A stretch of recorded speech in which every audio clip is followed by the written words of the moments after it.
Students, myself Madhuri Lolekar, owner and teacher of Shri academy. कल आप लोगों का ज्योमेट्री पेपर बहुत इजी था, सिर्फ लास्ट क्वेश्चन में प्रॉब्लम था क्योंकि लास्ट क्वेश्चन पूरी तरह से बाहर का था।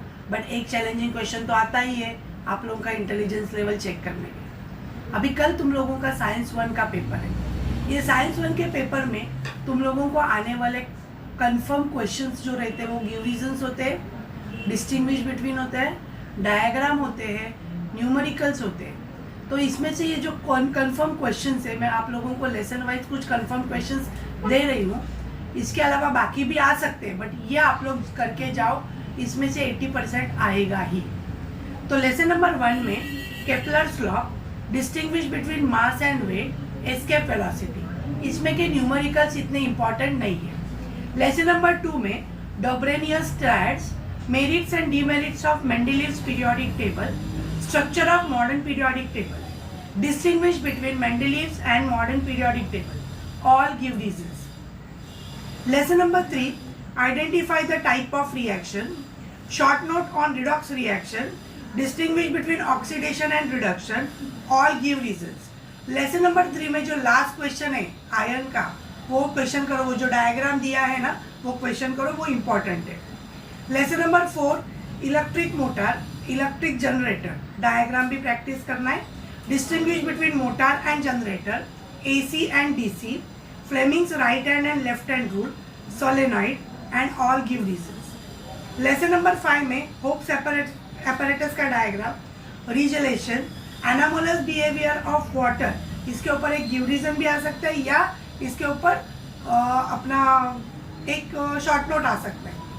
सॉल्व एग्जाम्पल में से फर्स्ट एग्जाम्पल करो, Q is equal to M into C into delta T वाला, ये क्वेश्चन आ सकता है। जो डिफिकल्ट क्वेश्चन है उसको करने को मत जाओ क्योंकि अभी तुम्हारे पास उतना वक्त नहीं है, और पूरे गिव रीजंस करो। लेसन नंबर 6 में what is refraction, how is it related with refractive index, ये करना है। Formation of rainbow, critical angle, all give reasons and all numericals, lesson number 6 में से करना है। Lesson number 7, all numericals, give reasons, रे diagram, myopia, hypermetropia with diagram, इसका short note आ सकता है या डिस्टिंग्विश बिटवीन आ सकता है, या अलग तरीके से क्वेश्चन पूछ सकते हैं कि a person is sitting on the last bench but is unable to see the black board, तो by which defect he is suffering and how is it corrected, what are its causes. Question के answer same रहते हैं, but इस myopia और hypermetropia के questions को थोड़ा सा ट्विस्ट करके पूछा जाता है, उसका शॉर्ट नोट्स या डिस्टिंग्विश बिटवीन भी आ सकते हैं। ह्यूमन आई, ह्यूमन आई करते समय तुम लोगों को 3 चीज़ें ध्यान में रखनी है, how is the part, where is it, और उसका फंक्शन क्या है। हर एक पार्ट को तुम लोग इन 3 पार्ट में डिवाइड करो, how is it, where is it and its function. Distinguish between concave convex mirror, ये आ सकता है। फिर वो जो टेबल है अपने रे डायग्राम का, वो रे डायग्राम का टेबल करके जाओ, वो फिलअप करने को आ सकता है, या तुम लोगों को रे डायग्राम आ सकता है। एस्ट्रोनॉमिकल टेलीस्कोप करके जाना है। फिर वॉच रिपेयरर का जो गिव रीजन है वो एक करके जाओ, गिव रीजन तो सभी के सभी करो। लेसन नंबर 8 में distinguish between metals and non metals करो। लेसन नंबर 8 और 9 कंबाइन करके डिस्टिंग्विश बिटवीन आयोनिक कंपाउंड और कोवेलेंट कंपाउंड, ये क्वेश्चन करना मत भूलना। सारे गिव रीजंस करो। इसमें से froth flotation process, Bayer's Hall's process, electrolytic reduction of alumina, ये करने के लिए ये करना ज़रूरी है। इसमें से और एक डेफिनेशंस करो, calcination and roasting. Lesson number 9 में IUPAC नॉमेनक्लेचर, ये पूरे टेक्सचुअल और एक्सरसाइज के पूरे IUPAC नॉमेनक्लेचर करो। Molecular formula, identify the type of sentence according to the all the tables from the lesson, all give reasons, complete the equations, distinguish between ethanol and ethanoic acid, saturated unsaturated hydrocarbons, alkane and alkene।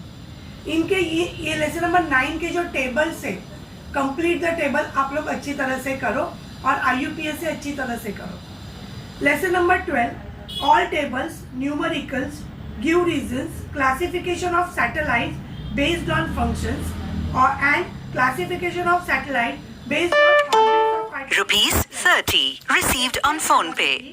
artificial satellite, orbit of satellite, satellite launch vehicle with diagram and geostationary satellite. और एक बात कहनी है, identify the type of reaction. ये दोनों lesson में, lesson number 3 में भी है और लेसन नंबर 9 में भी है. Identify the type of reaction according to the carbon compound. अगर होगा तो वो लेसन नंबर 9 के रिएक्शन से, जैसे कि डिहाइड्रेशन रिएक्शन, फिर neutralization reaction, addition reaction, substitution reaction, ये पूरी तरह से लेसन नंबर 9 के रिएक्शन से.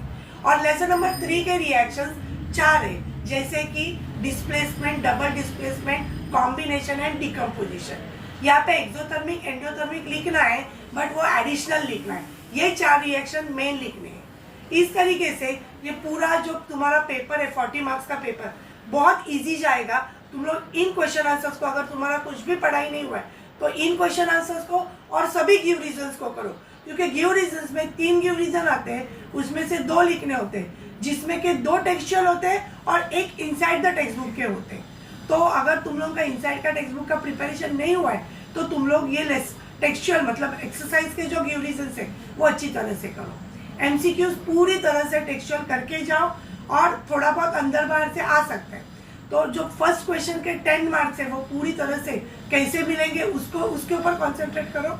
और मैंने जो तुम लोगों को क्वेश्चंस दिए उसमें तुम लोगों को 5 मार्क्स और 3 मार्क्स और 2 मार्क्स, इसमें अलग अलग तरीके से क्वेश्चंस आ सकते हैं. तो एटलीस्ट इतना तो करो और साइंस 1 का पेपर एकदम इजीली लिखो. All the best. See you in the next video. Bye bye.